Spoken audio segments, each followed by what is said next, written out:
Когда браконьеры работают в команде, найти все звенья преступной цепи становится сложнее. Рыбак с удочкой может охранять сеть, а отдыхающие на берегу вывозить рыбу. При людях в форме они под прикрытием, а на рассвете вывозят незаконно выловленное. Тогда на помощь приходит квадрокоптер, полчаса полета и сети в объективе.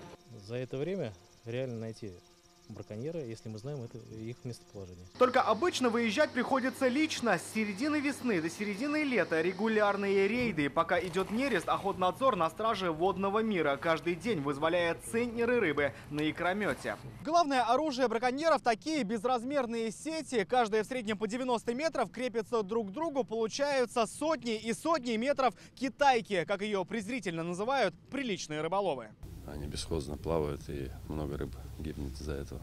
Сети подводные и донные, тонкие капроновые и толстые промышленные. Браконьеры не скупятся на средства, но в ногу со временем идет и охотнадзор. На катерах чувствительные эхолоты. Мы видим, где глубина, где они могут поставить незаконное орудие лова. А вот и очередные сети прямо поперек русла. Через них на нерест добраться просто без шансов. За такие преступления 300 тысяч рублей штрафа. С начала операции «Нерест», это буквально месяц прошел, собрали более 1000 таких сетей, подняли.